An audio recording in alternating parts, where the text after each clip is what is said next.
There are two interesting details from today's gospel that I think are worth mentioning. The first detail is that today Jesus, before he performs the miracle, he raises his eyes to heaven.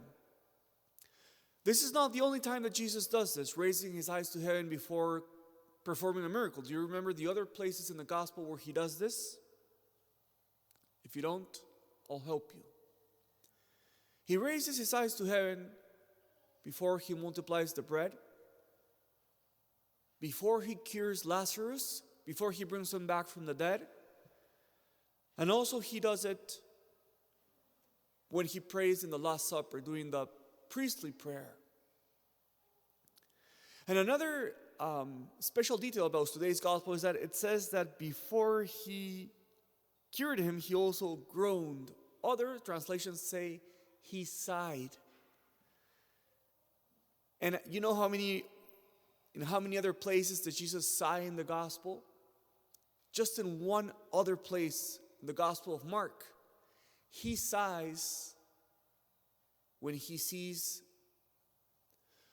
the heart of the Pharisees that's closed.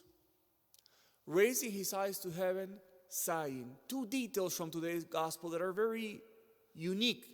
But it's interesting because sometimes you have to pay special attention to words in the gospel to find the richness of it. What do we make of eyes raised to heaven? What does this express? What does this mean? Why does he raise his eyes to heaven before he performs the miracle? Well, obviously what Jesus is indicating is this miracle comes from God himself. I don't act on my own. I don't act independent from the Father, but I act in communion with him. And that's why he raises his eyes looking to the Father, reminding himself that they are one. And this makes me think when Jesus says, the Son does nothing without the Father. It's also a reminder again of his dependency of his Father. He doesn't act autonomously, but he acts in communion with him. So today, brothers and sisters, perhaps a good question that we could ask ourselves is, do I continuously raise my eyes to heaven? In all of my endeavors, in all of my doings, in all of my activities, do I live in this communion and dependency with him?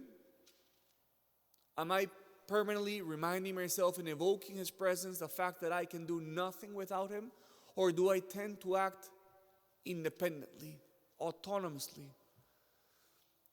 Very recently I heard a powerful prayer, relieve me from the bondage of self.